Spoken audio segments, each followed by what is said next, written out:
The Beatles also took you around the world several times, I think. But do you remember that the first tour you did abroad, after the first hit you had, took you, in the first place, I think, to Sweden? Yeah. Do you remember that time? I remember, yeah. And I still see there was photographs where we all had like pink shirts with big roses or something they took when we came off of the plane in Stockholm. Yeah, I remember. How could you forget? And all those nice blonde girls. Yeah, I think they had a lot of trouble with the local council. They just spent all the money and they don't have any money to take care of the city, and the city's just deteriorating. Do you used to go there and visiting people? I haven't been there since like 4 years was the last time I was there. I don't really know anybody there now because all my family and friends all moved out or died, so there's nobody I know there. The people are funny though. Yeah. Despite having all the problems of the city, they've got a great humour, great sense of humour. Yeah, they're very witty. Yeah, everybody from Liverpool is a comedian. Yeah, I think so. When you think about the Beatles period, do you sometimes think that that thing should never have happened? Or I wish it hadn't happened. You can't change what happens in life. You can change the future a bit by what we do now, can affect the future, but you can't go back and change the past, and I don't think I'd want to. We had fun, it was good, it was better than anything else I could think of doing. So all we wanted to do was be in a band. And it just got more bigger than anybody imagined, more involved.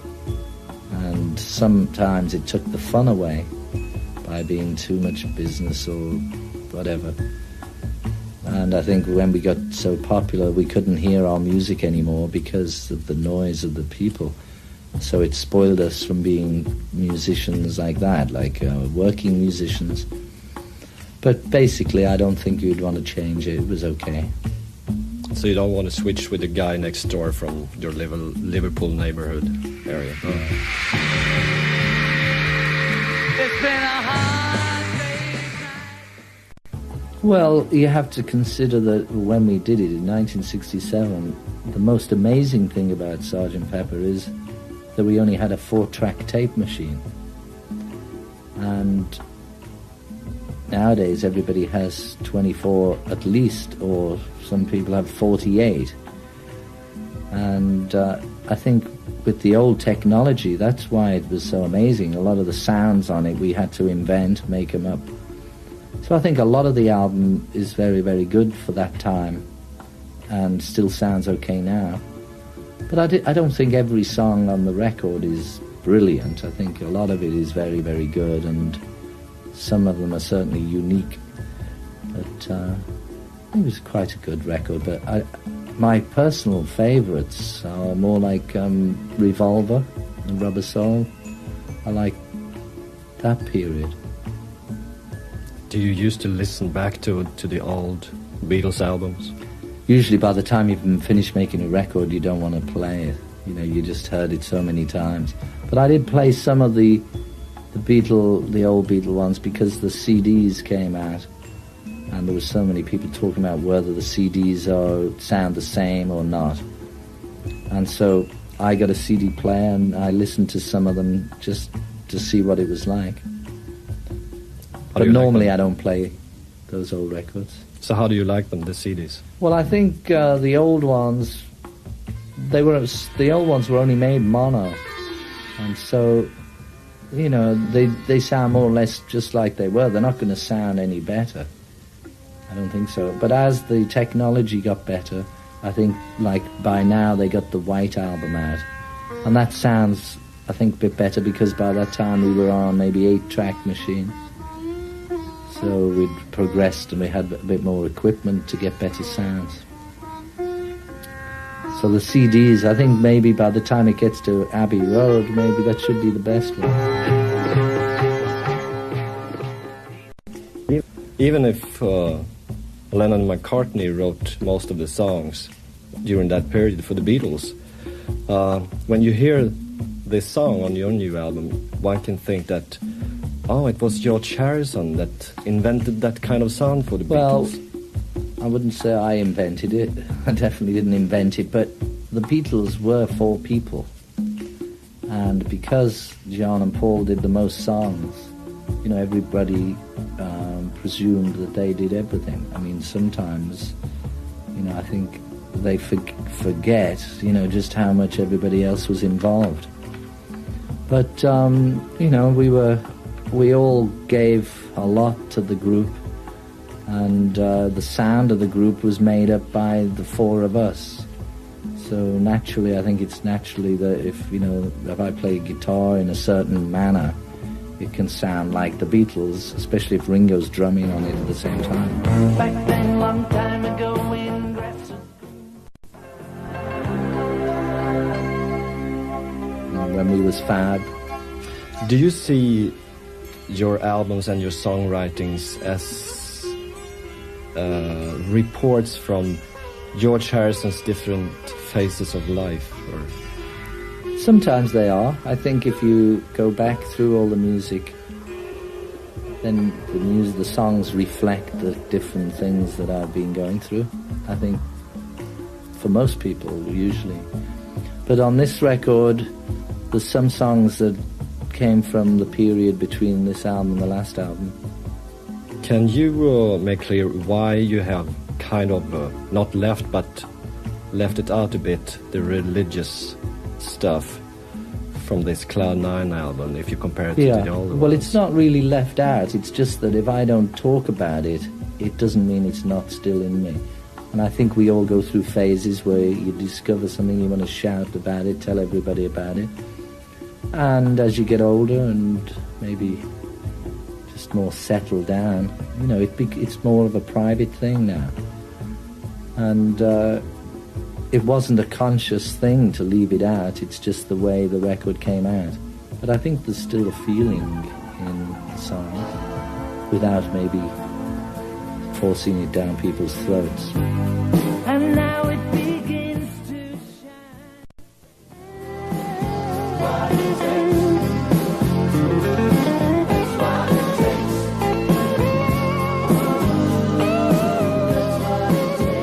That's what it takes. When you look upon the future, what do you think is there for you to achieve or strive for? Well, mainly the same thing, which is to try and get more knowledge and more peace, really, because everything else is, you know, everything else is good one minute and bad later, you know, whether you know, fame and fortune and all this. But basically what we all need is to have knowledge and be more in touch with what's inside and more peace. So that's really the only goal in our lives, is to develop that. That's the most important thing. So you're still practicing your religion? Yes, sometimes I can do quite good, and other times I miss it, you know, and I get involved with going to rock concerts and making albums, and I miss it. But I still do meditation when I can. I'm not great at it, but it has helped a lot, you know, to expand the understanding, you know, of what we are here for. You know, why are we here? Who am I?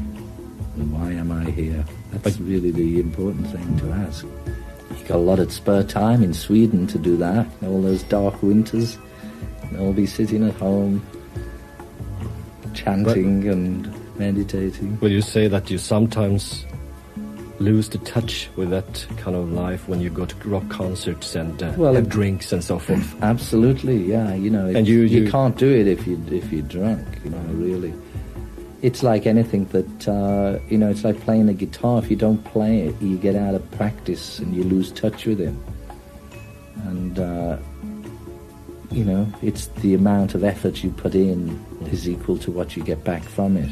So every time after you've been to a concert and have had a drink with Bob Dylan and Eric Clapton, you go home and regret what you've done? Or? Well, I don't know. I don't regret what I've done, but I couldn't just wake up and do a perfect meditation like I could do if I had been straight the night before. I'm still subject to all the pitfalls like everybody else. But, it's the attitude though, it's what you feel inside you. Even if you're not meditating, you can, you can have an awareness of what's happening around you and make, whatever you do, try and make it a little bit better or easier to do. Just for today.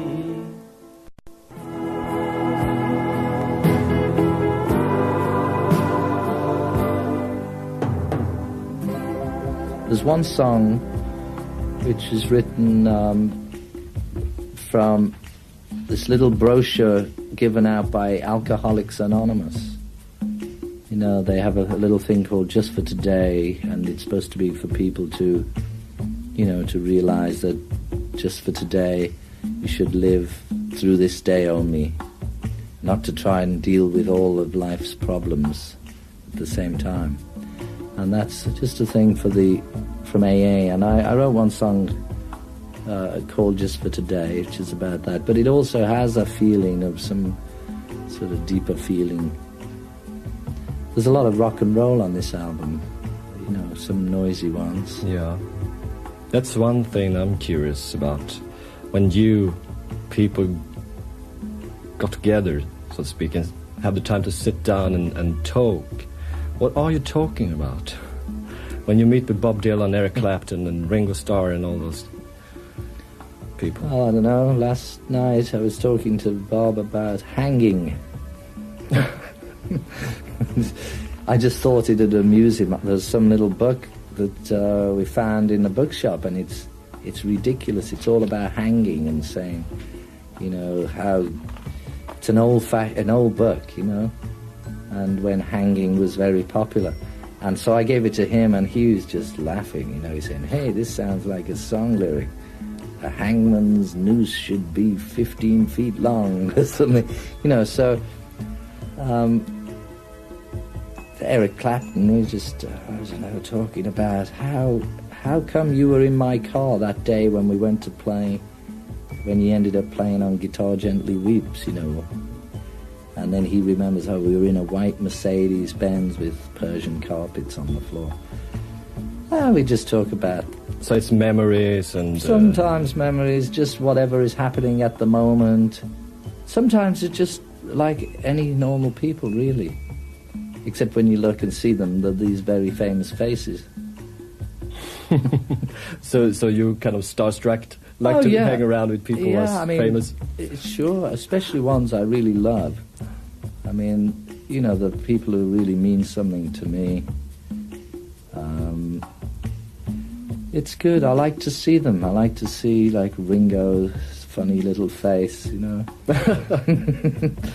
It also seems to me that you musicians and pop stars from the 60s, former pop stars from the 60s, you're getting along very well, and you like to show up every now and then and jamming.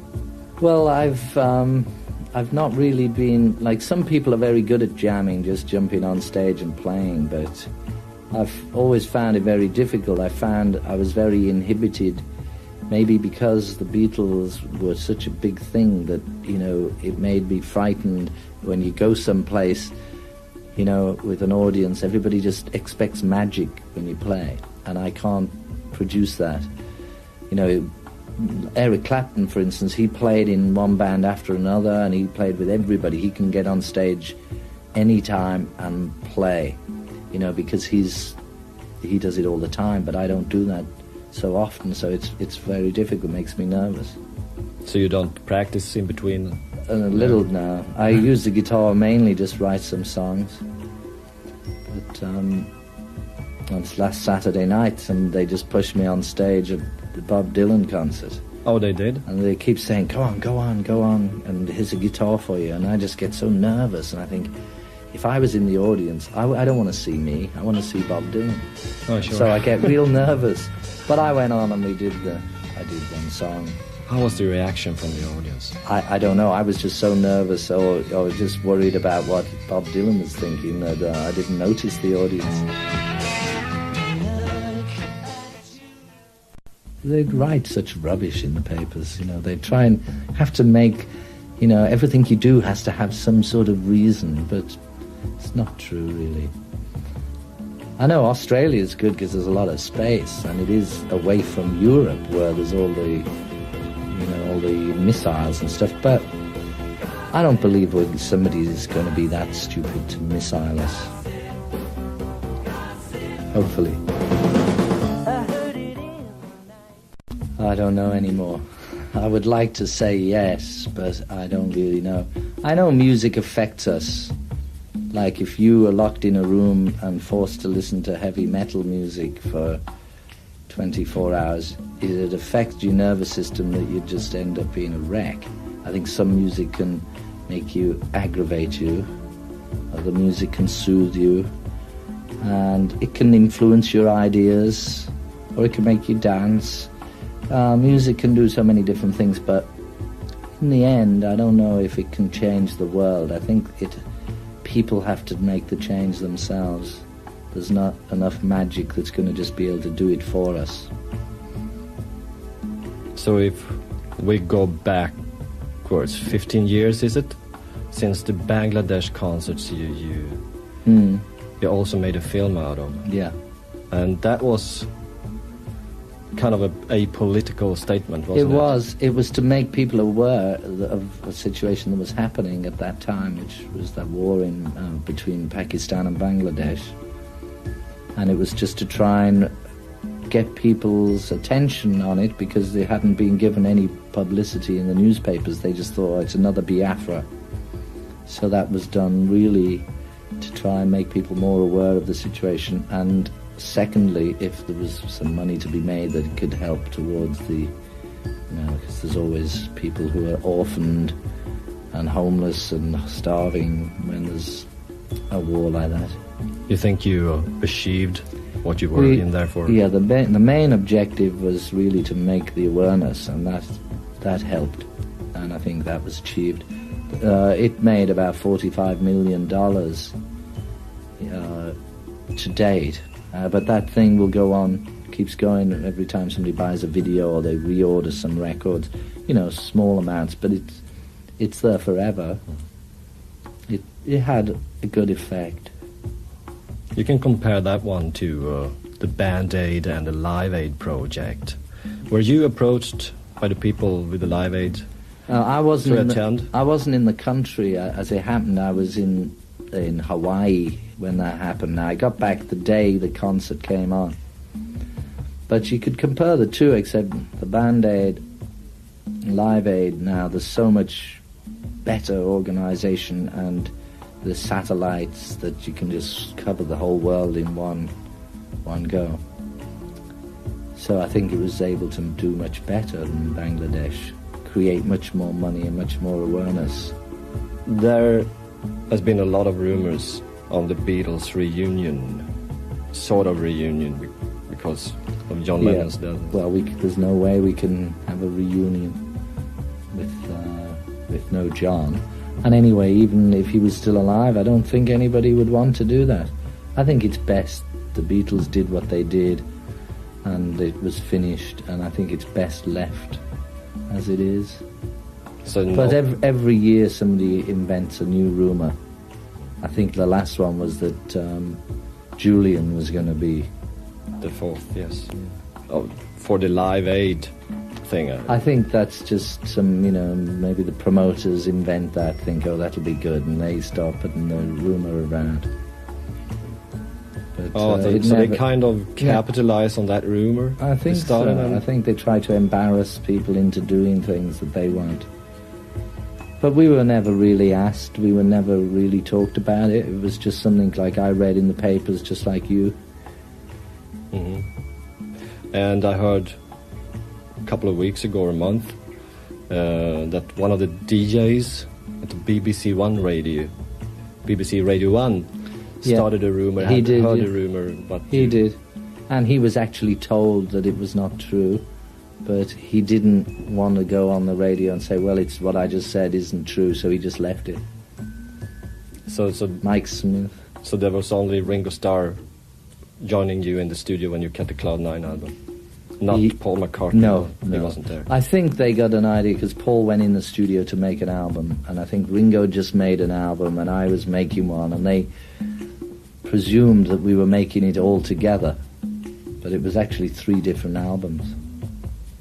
So are you going to play live if this album will hit the charts?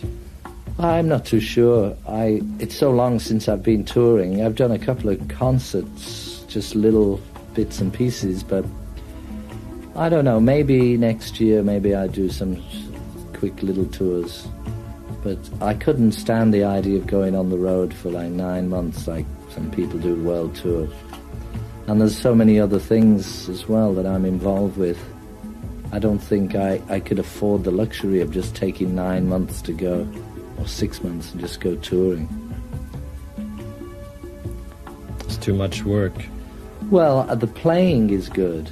It's just that all the rest I don't like. The flying, every day flying some new place, going in another hotel and on another bus. You know, the plane is just such a small part of it, but everything else, the arrangements, it's tiring. I got my mind set